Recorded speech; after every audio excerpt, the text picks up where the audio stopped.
population qui veut mieux servir, mieux écouter et travailler main dans la main avec toute la population de Milo.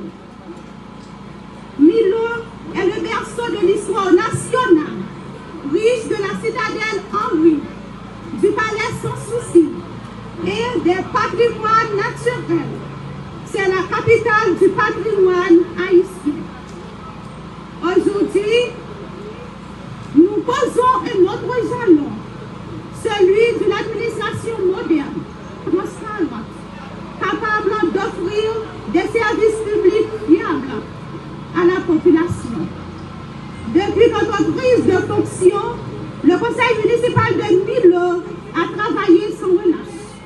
Parmi les projets réalisés récemment, je veux citer le bétonnage de plusieurs rues et ruelles, l'amélioration des infrastructures routières dans les sections communales, le suivi de projets structurants avec nos partenaires et surtout la création de la police municipale appelée à travailler en concertation avec la police nationale, la justice, la DGI et les institutions du territoire. Nous sommes également heureux d'annoncer que, de concert avec le ministre de l'Intérieur, la reprise du marché communal de Milo est lancée afin de redonner vie économique, ordre, dignité à cet espace vital pour la population. Chers citoyens, chers partenaires, je voudrais profiter de cette inauguration pour partager avec vous une vérité essentielle. Toute population a besoin de services, mais pour les services, il faut que nous contribuions. Comme je l'ai dit, c'est presque choix qui vous quitte.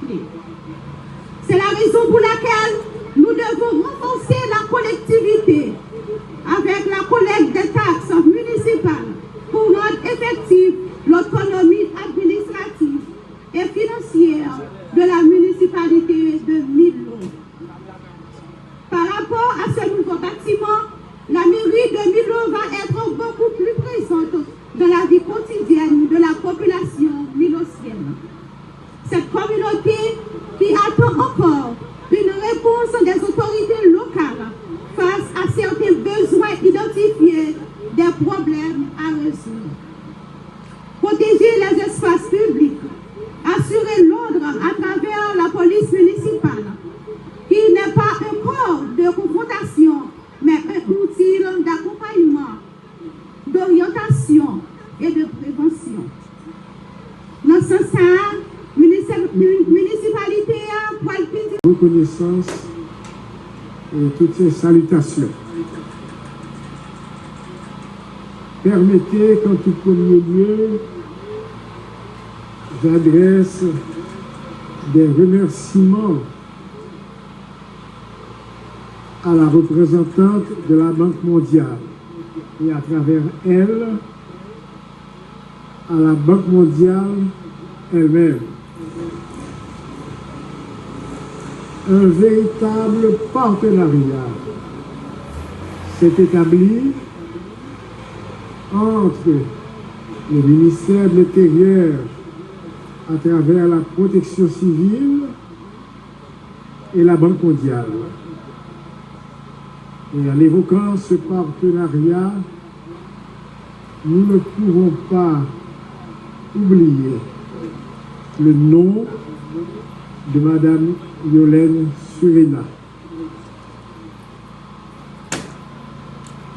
L'actuelle intervention de la Banque mondiale répond à l'un des vœux les plus chers du ministère de l'Intérieur et des collectivités territoriales, à savoir doter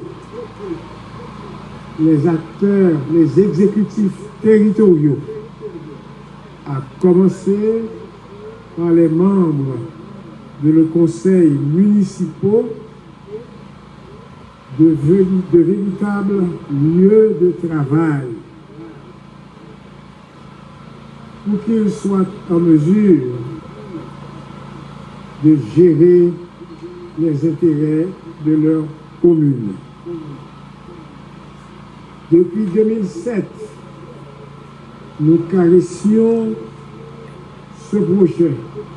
Fort heureusement, la Banque mondiale nous a permis d'initier sa réalisation dans le nord d'abord. Nous l'espérons dans le sud et nous l'espérons dans d'autres départements. Car depuis la Constitution de 1987, nous le savons, notre pays qui demeure un pays unitaire est aussi un pays décentralisé. Et dans ce pays décentralisé, nous ne pouvons pas accepter que les représentants, que les acteurs, que les membres des organes de la décentralisation soient logés dans des bâtiments qui ne correspondent pas à leur rôle et à leur responsabilité. La mairie de Milo, responsable des opérations de la Banque mondiale en Haïti. Ce plaisir est d'autant plus important, sachant que la ville de Milo représente pour la région du Nord et pour tout le pays en général. Cette ville, entre autres, héberge la citadelle La Ferrière, une des merveilles du monde reconnues par l'UNESCO, et c'est l'une des destinations touristiques encore prisées en Haïti, malgré la crise sociopolitique et sécuritaire profonde qui gangrène le pays. Malgré cette crise multiple,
Belle mer, si belle montagne, belle rivière, si belle plage à pied cocoyer, bel paysage à belle couleur.